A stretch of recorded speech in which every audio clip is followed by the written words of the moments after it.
Students, तो आज हम पढ़ते हैं difference between static and kinetic friction के बारे में कि स्टैटिक और काइनेटिक फ्रिक्शन के दरमियान क्या फ़र्क होती है।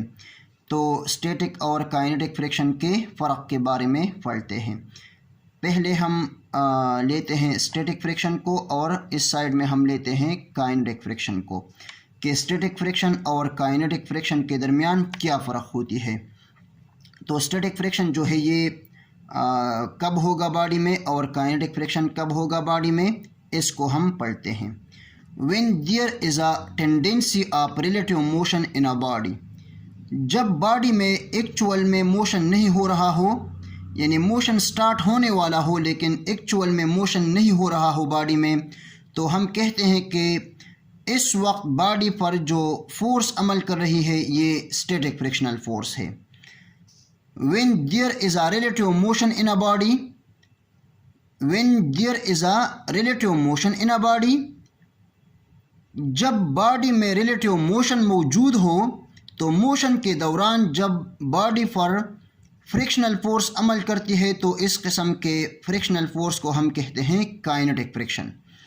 तो when there is a tendency of relative motion in a body, the force of friction is called static friction, and when there is a relative motion in a body, then the force of friction is known as kinetic friction।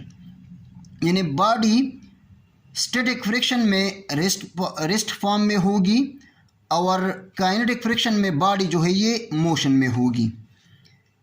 Static frictional force को हम represent करते हैं F of S से और kinetic frictional force को हम represent करते हैं एफ ऑफ के से। स्टैटिक फ्रिक्शनल फोर्स जो है ये डायरेक्ट प्रोपोर्शनल होता है नॉर्मल फोर्स को और काइनेटिक फ्रिक्शनल फोर्स भी डायरेक्ट प्रोपोर्शनल होता है नॉर्मल फोर्स को।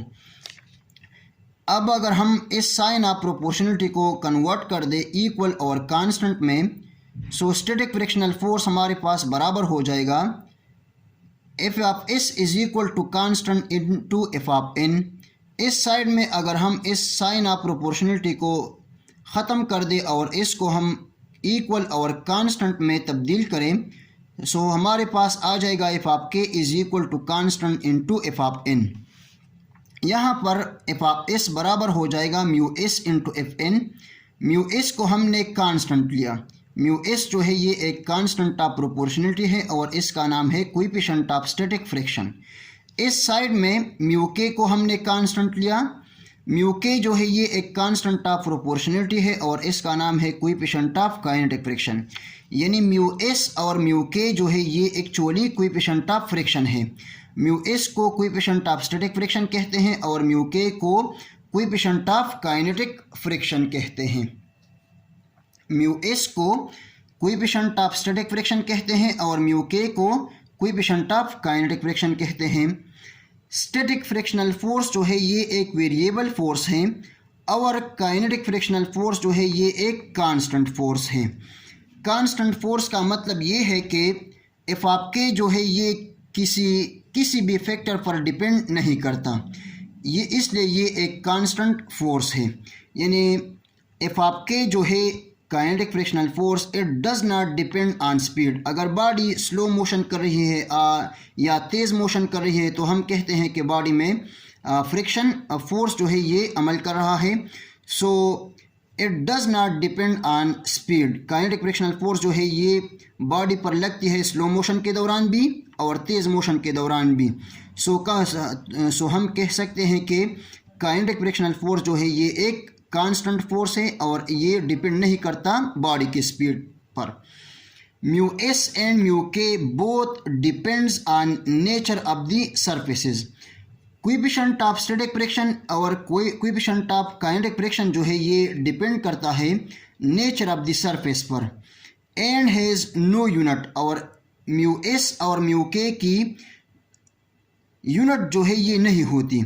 अब म्यू एस और म्यू के की यूनिट क्यों नहीं होती? क्योंकि अगर हम एफ ऑफ एन को यहाँ पर डिवाइड कर दें, म्यू एस हमारे पास बराबर हो जाएगा F of S divided by F of N के। यानी ऊपर भी फोर्स और डिवीजन में भी फोर्स, तो फोर्स और फोर्स के यूनिट कैंसिल हो जाएंगे और कोएफिशिएंट ऑफ स्टैटिक फ्रिक्शन की कोई यूनिट बच नहीं होगी। सो कोएफिशिएंट ऑफ स्टैटिक फ्रिक्शन की यूनिट नहीं होती। इसी तरह म्यू के की भी यूनिट नहीं होती, क्योंकि ये सेम फिजिकल क्वांटिटीज़ के दरमियान रेशो है, इसलिए कोएफिशिएंट ऑफ स्टैटिक फ्रिक्शन और कोएफिशिएंट ऑफ काइनेटिक फ्रिक्शन की कोई यूनिट नहीं होती।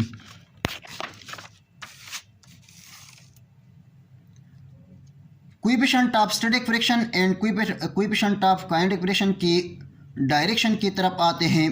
Both has direction such that it opposes the relative motion, यानी coefficient of static friction kinetic frictional force और स्टैटिक फ्रिक्शनल फोर्स दोनों की डायरेक्शन वो होगी जो कि बॉडी के रिलेटिव मोशन को अपोज करेगी।